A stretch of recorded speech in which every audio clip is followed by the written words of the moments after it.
Dragons are real. I saw one yesterday. It was huge and scaly, with wings and horns and sharp teeth. It breathed fire and smoke, and its eyes were like glowing coals. It was the most amazing thing I ever saw. I know you might not believe me, but dragons are not just myths or legends. They are ancient creatures that have existed for thousands of years in different cultures and regions of the world. Some people think they are evil, some think they are good, and some think they are both. Let me tell you what I learned about dragons from various sources. In ancient Mesopotamia, there was a dragon called Mushusu that had the body of a snake, the legs of a lion, the head of a dog, and the wings of a bird. It was the symbol of the god Marduk, who defeated the chaos dragon Tiamat and created the world from her body. In ancient Egypt, there was a dragon called Apep that was the enemy of the sun god Ra. Apep was a giant serpent that lived in the underworld and tried to swallow the sun every night. Ra had to fight Apep every day to ensure the sunrise. In ancient India, there was a dragon called Vajra that was the enemy of the storm god Indra. Vajra was a huge serpent that blocked the rivers and caused droughts. Indra had to slay Vajra with his thunderbolt to release the waters. In ancient Greece, there were many dragons, such as Python, Ladon, and the Lernaean Hydra.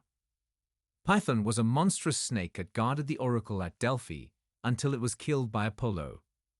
Ladon was a 100-headed dragon that guarded the golden apples of the Hesperides until it was killed by Heracles. The Lernaean Hydra was a multi-headed serpent that grew 2 new heads for everyone that was cut off by Heracles. In ancient Scandinavia, there were also many dragons, such as Jomungandr, Nidhogg, and Fafnir.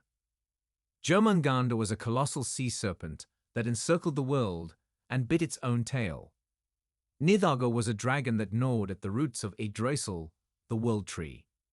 Fafnir was a dwarf who turned into a dragon after he killed his father and stole his treasure.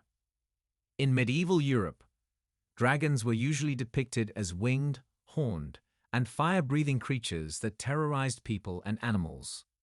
They often hoarded treasure or kidnapped princesses in their lairs.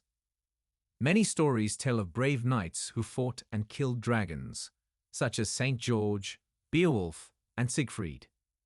In China, dragons were very different from their Western counterparts. They were wingless, 4-legged, serpentine creatures with above-average intelligence. They were associated with water, rain, clouds, and storms. They were also symbols of power, wisdom, luck, and prosperity. They were revered by emperors and commoners alike. In other parts of Asia, such as Japan, Korea, Vietnam, and Indonesia, dragons were also respected and worshipped as benevolent beings that controlled natural forces and brought blessings to people. In South America, there were stories about dragons in various cultures, such as the Inca, Maya, Aztecs, and Mapuche. They often resembled giant snakes or lizards with feathers or scales. They were sometimes seen as creators or destroyers of the world. Dragons can also look like dinosaurs and other extinct animals. Some scientists think that ancient people may have found fossils of these animals and imagined them as living dragons. Dragons are fascinating creatures that have captured the imagination of humans for millennia.